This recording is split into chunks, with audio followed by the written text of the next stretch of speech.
Quando eu comecei, eu era garçom.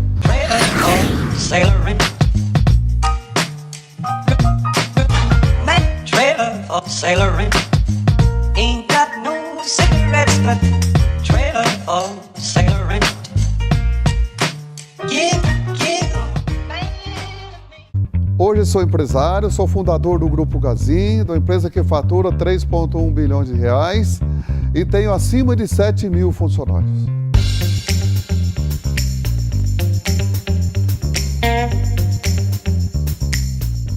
Eu nasci no estado de São Paulo, em cidade de Oscar Bressani, aqui perto de Marília, e vivia na roça. Meu pai trabalhava junto com o pai dele. Em 1955, um pouco antes, acho que 54, meu avô foi para o Paraná para conhecer. E meu avô tinha um sítiozinho pequeno aqui, vendeu um sítio pequeno aqui, comprou um sítio um pouco maior lá. Ficamos nesse lugar ali uns 3 anos, foi muito difícil, porque era um lugar que geava muito mesmo, de fato. E aí meu pai mudou para um lugar chamado, naquele tempo, Iroí, que é Castelo Branco hoje. E ali ele teve 2 colheitas de café. E nessa colheita de café, então ele comprou um sítio para ele. Vivemos lá mais uns 4 anos. Aí ele vendeu a chácara que ele tinha lá em Mandaguaçu e comprou um Jeep. Começou a trabalhar de táxi e ele me arrumou um serviço de sapateiro. Fazia 2 trabalhos porque a vida era muito difícil, né? Trabalho de sapateiro de dia, de noite de padeiro. Depois do padeiro, aí começou a abrir o caminho. E aí então começou então de sábado à noite e sempre tinha baile. Aí eu comecei então a trabalhar de garçom. Depois saí do sapataria, fui trabalhar numa loja de imóveis. Meu patrão me falou, olha, eu vou vender essa loja porque essa loja é uma loja difícil. Falei para o meu pai, ó, meu pai, eles vão fechar essa loja. Aí meu pai falou, ó, mas eu só tenho um Jeep, que era o Jeep que ele trabalhava de táxi. Aí nós fomos lá negociar com o patrão e aí ele foi, eu pego o Jeep. E aí a história da casinha é o Jeep.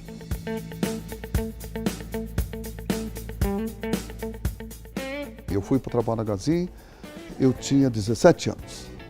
Aí com 17 anos eu toquei. E não tinha assim como voltar para trás. Eu tinha que fazer uma coisa, é fazer dar certo. Eu não podia dar errado porque é tudo que nós tínhamos, nós investimos ali. Não tinha como dar errado. Eu tinha que fazer ali. Eu me lembro que meu pai era dono. Mas eu tinha que falar, pai, nós não podemos gastar. Era uma loja de madeira, nós tínhamos muito problema com crédito naquele tempo. Hoje, todo brasileiro tem crédito, naquele tempo não tinha crédito assim. E muitas vezes nós tínhamos dinheiro ou não tinha mercadoria. Outra hora nós tínhamos mercadoria e não tinha dinheiro.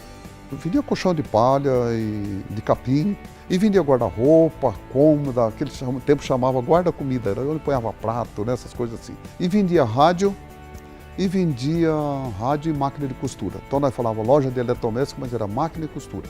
E alguma geladeira a gás. Eu me lembro que quando a gente abriu várias lojas foi em 1987. Aí nós começamos a escrever nos caminhões, Gazin, nós já tínhamos 5, 6 caminhões. Certo? 235 lojas. O ano passado nós abrimos 10 lojas, esse ano vamos abrir 17 lojas. Aí nós temos 6 fábricas no Rio Grande do Sul, na Bahia, Mato Grosso, Rondônia. Douradina tem 2 fábricas, uma fábrica que nós fabricamos a molinha do colchão e a outra fabrica colchão estofado. Depois nós temos um consórcio, tem loja de seguro, tem financeira, tem posto de gasolina. Aí nós temos os depósitos, que nós chamamos centros de distribuição. Tem mais ou menos 90 e poucos prédios que são da Gazin, o resto é alugado. Seu Mário, o Grupo Gazin cresceu sempre apostando mais em lojas no interior. Essa estratégia deve se manter? Deve, ainda continua porque a gente está colocado no interior. Eu acabei indo embora para o interior, não foi porque eu tinha medo da concorrência, porque o meu povo do meu município começou a ir embora. Um para o Mato Grosso, o outro para Rondônia, né? O outro para o Acre, muitos foi para o Pará e eu acabei indo junto. Bom, a Gazin tem 6 fábricas. 6 fábricas. 5 são de colchões e estofados e uma de molas, de né? mola. E hoje a gente está numa loja que vende produtos da Gazin. Produto Gazin. Queria que o senhor mostrasse entre todos esses esse colchão é colchões fabricado aqui. no Gazin, esse também, aquele. E o que tem de característica diferente dos colchões da Gazin? O que o senhor considera fundamental para um colchão ser confortável? A mesma mola que está num colchão de R$ 499, ele está num de 15 mil reais. Eu posso dar na mola desse colchão 50 anos de garantia. elas não vão abaixar. Aquele que se especializa em fazer o acabamento mais perfeitinho, a forração que faz a diferença.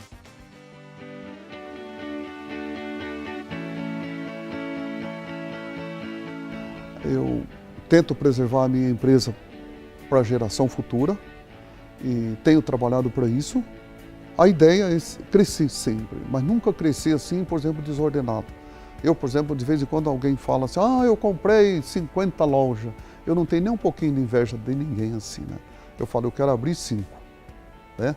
Porque é muito melhor você ter 5 tuas do que 50 que não é tua. E o senhor tem ou teve na sua vida alguém que serviu como inspiração? O senhor Samuel Klein era uma pessoa que eu gostava, o senhor Geronço aqui em São Paulo, né? O senhor Geraldo Felipe, que a loja dele se chamava Lojas Felipe. Quantas vezes eu chegava lá, senhor Geraldo do céu, eu estou com um problema sério, o que eu faço, Geraldo? Meu filho, você faz assim, faz assim, faz assim. Eu me lembro que sempre quando eu ia sair da sala dele, ele falava, Mário, você é um fiotão ainda, né? Você vai aprender a voar. Quem notar que gosta de fazer mesmo, que tem vontade de fazer o negócio dele, comece logo muito cedo. Mesmo que você continue trabalhando de empregado, mas vai fazendo o seu caixa, vai fazendo sua reserva, vai pensando no que você vai fazer e não vai pondo assim, eu vou montar isso. Não, escreve. Eu quero ter um carro, então escreve qual que é o carro que você quer ter. Eu quero ter uma loja, escreve o que é que você vai fazer. Eu quero ter uma padaria, escreve ali. E vai se cobrando todo dia. Isso é muito importante. Você acha que isso é eficiente mesmo? Isso é eficiente. Eu acho que esse é maravilhoso. Eu acho que esse é o grande processo que a gente tem na vida.